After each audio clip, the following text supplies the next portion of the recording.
India में opportunities और employment दोनों की ही कोई भी कमी नहीं है, लेकिन फिर भी आज इंडियन यूथ एम्प्लॉयमेंट को लेकर ही सबसे ज्यादा परेशान है। ये जॉब मिल क्यों नहीं पा रही है आखिर? जो इंडियन कंपनियां यहां पर रिक्रूटमेंट करती हैं वो इसके बारे में क्या कहती हैं पता है? वो ये कहती हैं कि इंडिया में यूथ की कमी नहीं है, लेकिन स्किलफुल, स्मार्ट, एम्प्लॉयबल यूथ की बहुत कमी है। और जो यूथ स्किलफुल है और स्मार्ट है उसके लिए जॉब की कोई कमी नहीं है। अब इसको थोड़ा मैं स्टोरी के थ्रू समझाने की कोशिश करता हूं, ध्यान से समझिएगा जिससे आपको ज्यादा समझ में आएगा। एक बार दो दोस्त थे, एक का नाम था सतीश, दूसरे का नाम था महेश। दोनों ने स्कूलिंग, कॉलेज सब साथ में पूरा किया। मजे की बात यह थी कि उनकी सेम ही कंपनी में जॉब लग गई। दोनों ने बहुत हार्डवर्क किया पूरे साल भर बाद उनका प्रमोशन होना था। तो जिस दिन प्रमोशन था उस दिन बॉस आए, उन्होंने सतीश को प्रमोशन लेटर देते हुए कहा कि सतीश तुम्हारा प्रमोशन होता है। तब महेश ने पूछा कि सर मेरा? तो बॉस ने कहा कि महेश आई एम सॉरी, तुम्हें प्रमोशन नहीं मिल पाएगा, इस साल तो कम से कम नहीं मिल पाएगा, वर्क हार्ड। तो ऐसा करके बॉस अपने कैबिन में चले गए। महेश उदास हो गया। महेश सोचने लगा कि सेम स्कूल से किया, सेम कॉलेज से किया, एक साल मैंने भी हार्डवर्क किया, मेरा प्रमोशन क्यों नहीं हुआ? अब दिमाग में उस टाइम क्या बातें आती पता है भाई, यहां तो बटरिंग से प्रमोशन होता है। जरूर सतीश ने बटरिंग की होगी बॉस की, और उसको गुस्सा आ गया। उसने सोचा मैं कल से नहीं आऊंगा। वो बॉस के कैबिन में गया और बॉस को बोलता है कि बॉस मैं कल से तो नहीं आऊंगा, आई एम सो सॉरी। तो बॉस ने कहा कि क्यों नहीं आओगे? तो वो कहता है कि बॉस मैंने बहुत हार्डवर्क किया पूरे साल भर, लेकिन मेरा प्रमोशन नहीं हुआ।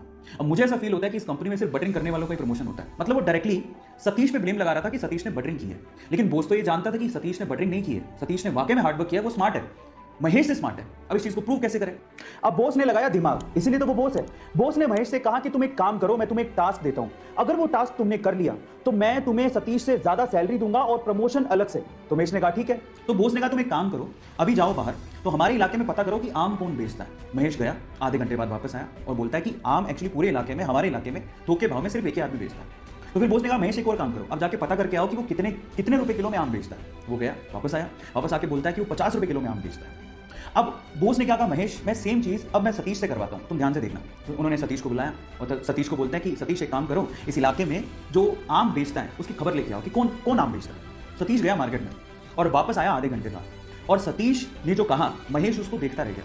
सतीश ने कहा बॉस यहाँ पे आम सिर्फ एक ही आदमी बेचता है और वो 50 रुपए किलो बेचता है, लेकिन उसके पास टोटल 60 से 70 किलो आम है और वो एक साथ अगर हम खरीद ले वो 40 रुपए किलो में दे देगा।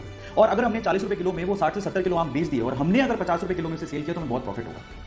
और आगे आने वाले समय में हम लोग आम में भी अपना हाथ आजमा सकते हैं, आम के बिजनेस में भी। अब आप समझिए कि सतीश और महेश में क्या फर्क था।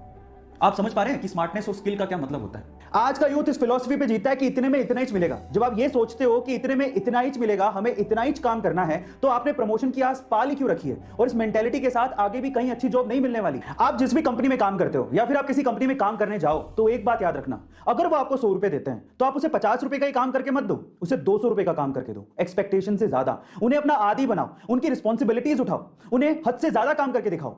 तब मैं आपको गारंटी लेता हूं कि फ्यूचर में आपको ना तो कभी जॉब की प्रॉब्लम होगी, ना ही प्रमोशन की। यही सबसे अच्छा तरीका है।